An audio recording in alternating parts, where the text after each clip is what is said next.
A paz do Senhor, irmãos. Vou compartilhar com vocês aqui um assunto que é de extrema importância, eu acho que para os nossos dias, devido aos comentários que se faz hoje. Eu queria comentar aqui com profundo respeito, com profundo amor, que é sobre a importância de compreendermos corretamente a palavra de Deus sobre esse assunto. A palavra de Deus diz lá em Gálatas 3:28, o apóstolo Paulo nos ensina uma verdade maravilhosa, em que ele vai nos deixar claro que não há distinção entre judeu, grego, escravo, livre, homem, mulher, pois todos somos um nele. Esse versículo nos lembra da igualdade espiritual que nós temos diante de Deus, independente da nossa origem, do nosso status, do nosso gênero.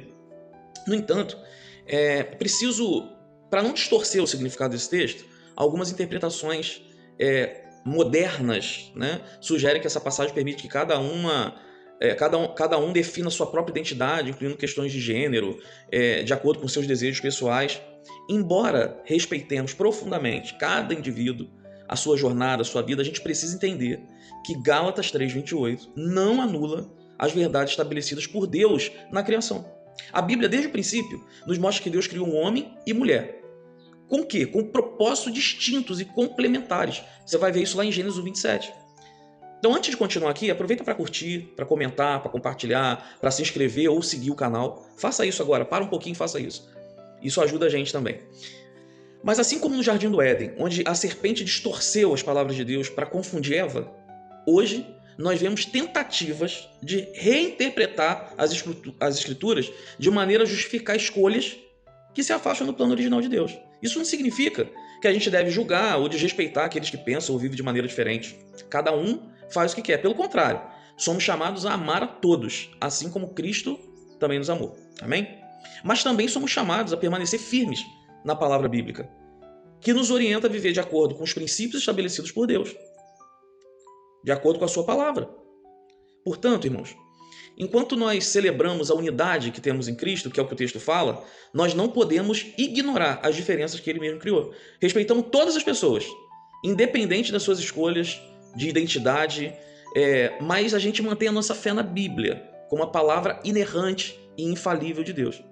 Que possamos, irmãos, com amor e com sabedoria, compartilhar essa verdade, sempre buscando glorificar a Deus e edificar uns aos outros em amor. Amém? Que o Senhor, Ele nos guie e nos dê discernimento para viver de maneira que honre a Ele e que honre ao seu propósito para nossas vidas. A Bíblia é o nosso manual para a vida.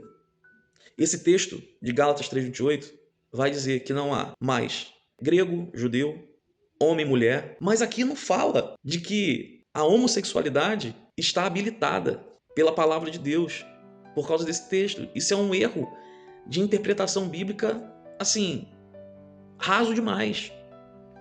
O texto vai falar, se você ler o texto inteiro, você vai ver que está falando da igualdade entre nós, crentes em Jesus, que não há mais diferenciação. Eu, como pastor, canso de falar na igreja, irmãos, não há entre nós diferença porque é o pastor, porque é a ovelha. Somos todos ovelhas de Cristo, em funções diferentes. Eu estou falando isso de funções. Agora, quando a gente parte para a questão pessoal, irmãos, todos nós somos iguais, não existe status financeiro A e B. Para Deus não existe homem e mulher, se é judeu, se é grego.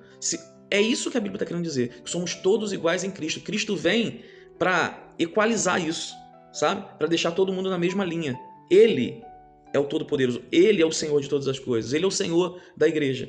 Então, por favor, quando escutarem alguém usando esse texto de Gálatas 3:28 para falar e corroborar com a homossexualidade, torno a dizer que, embora eu ame todos eles, eu não tenho nada contra os homossexuais. Muito pelo contrário, quem conhece um pouco da minha história sabe que nós trabalhamos, eu e minha esposa, trabalhamos na área de cosméticos para salão de beleza, e onde muitas vezes nos deparamos com pessoas que optam por uma outra identidade. E eu amo todos eles, sempre tivemos o maior respeito. Isso não significa que a gente concorde com a prática, e não tem nada de mais nisso, como eles, com essa visão, também não concordam com a minha prática cristã, por exemplo. Então, não tem nada de mais. Isso não interfere para que a gente ame as pessoas. O Senhor mandou amar todas. Então, que fica aqui essa palavra, A palavra de Deus é a nossa regra de fé e prática. Ela é inerrante, ela é infalível. E não podemos usar, e a própria Bíblia condena isso, Nós alterarmos a palavra de Deus, seja com um tio, Deus tratará com todos aqueles que adulterarem a sua palavra. E a sua palavra é clara em relação a isso. E eu deixei aqui só uma pinceladazinha do que a gente pensa e do que a Bíblia fala, né? Na verdade, do que a Bíblia não fala. A Bíblia não fala que aquilo ali é uma justificativa ou uma habilitação para que as pessoas mudem aquilo que é original da Bíblia. Deus criou macho e fêmea. Amém? Deus abençoe você, Deus abençoe a tua casa e a tua família.